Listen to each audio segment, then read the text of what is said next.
Your uncle drives a 14-year-old Camry, wears the same tan windbreaker to every occasion, including 2 funerals and a wedding, and clips coupons for soup he could buy 1,000 cases of without noticing. You have watched 400 videos about men exactly like this. You know what he is. Your uncle is a silent millionaire, and you have decided this summer to prove it. This is the one video the channel was never supposed to make. Every other story we tell in second person, so it happens to you. This one is about a real person, as close to real as this channel gets. And by the end, you'll understand why, of all the wealth we've filmed, his is the only kind we couldn't. You run the playbook because the playbook is all you have. Tell 1, the paid-off house.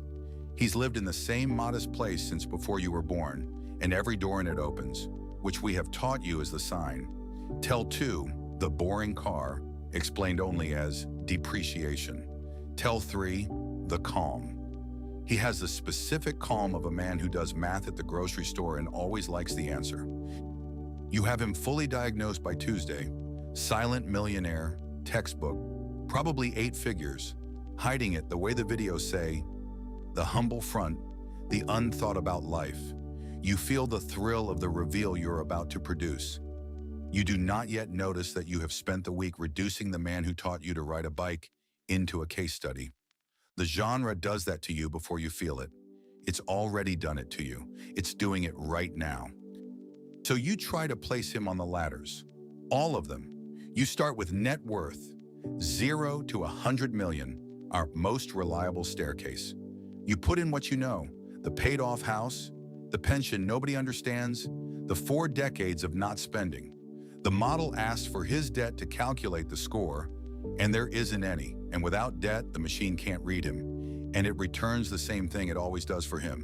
Not a number, a word, insufficient. You try the credit ladder, 300 to 850, the price tag on everything. His file is 1 line long, no cards ever, no balance ever, insufficient credit history, and beneath it, in the risk column, the machine's verdict on a man who has owed nothing to anyone for 50 years. Risk high. You stare at that. The Bureau thinks your uncle is dangerous. It's right, but not the way it means. You try the door count. You try the levels. You try to run him through the tool that copies any channel, the dashboard that reduces a whole life to a skeleton you can rebuild, and you feed him in, and it thinks for a long time, longer than it's ever thought, and it returns 2 words you've seen once before. Insufficient desire. The skeleton requires wanting. It searched him to the bone and could not find any.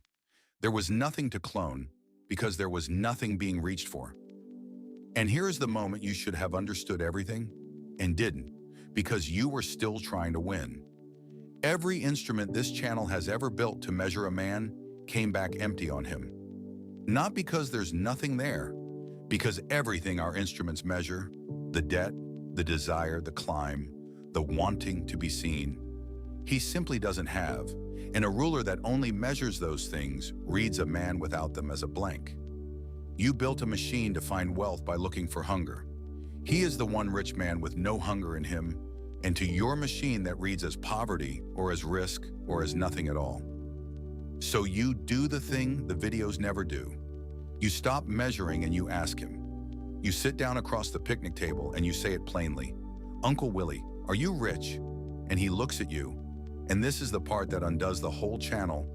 His face is hard to hold. It always has been. The edges of him going soft like a photograph left in the sun. And he thinks about your question with his whole self. And he answers it with 1 word. Coupons. And then he slides the soup across the table to you because you look like you needed it. And you finally get it, sitting there with a can of soup you didn't ask for. The secret was never the amount. You've been trying to find out how much, and the answer to how much was never the answer to anything.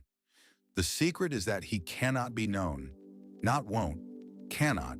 Because to know him, to put a number on him, to place him on a rung, would turn him into the one thing he spent his entire life not being.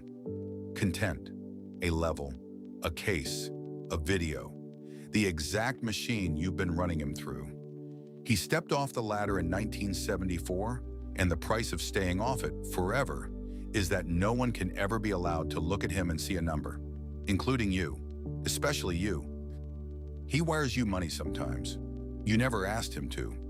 It arrives on the first the same amount from an account with no name you can trace, and it's $1,890. And when you tried once to thank him for it, he looked genuinely confused, the way he looks at the concept of early retirement, and said it was nothing. And you understood that to him, it was nothing. Not falsely, not modestly. Nothing. The number that is a whole month of your life is, to your uncle, beneath the threshold of things worth mentioning. That is the only figure anyone has ever gotten out of him, and it isn't his wealth. It's his estimate of what a nephew costs to keep afloat, rounded down for honesty. The single 1,890. Which brings us finally to the problem of this video, the one you're watching, the one I'm making. Because to make it, I had to do to him exactly what I just told you can't be done. I had to point the channel at my own uncle and try to render him the ladders, the thumbnail, the reveal, the second-person hook. I became the machine. Halfway through the edit, I realized the betrayal isn't that I might expose how much he has. It's that I'm turning him into an episode at all. The one man who got out, and I'm dragging him back onto the ladder for the watch time. So watch what happens when I try to show you his face.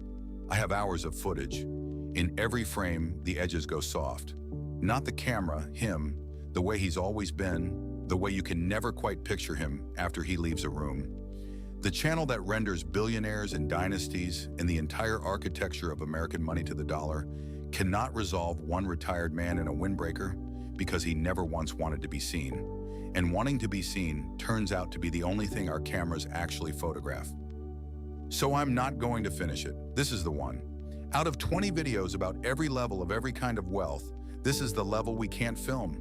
The man who has enough and stopped, who owes nothing and wants nothing, and needs no one to know it, whose whole fortune is a paid-off house where every door opens onto a room he actually enters. The genre has no card for that. It's the top of a ladder with no rungs, reached by climbing down. You don't get a number for it. You get a can of soup, slid across a table, by someone you'll never quite be able to picture, who has already forgotten he's rich if he ever counted it, which he didn't. Subscribe for more cinematic finance stories. We tell them in second person so that they happen to you. This one didn't happen to you. It happened to him, and he'd prefer you forget it did. And honestly, for once, honestly, no rounding. So would I. Keep it quiet. The money is a quiet thing. He told me that once. I finally know what he meant.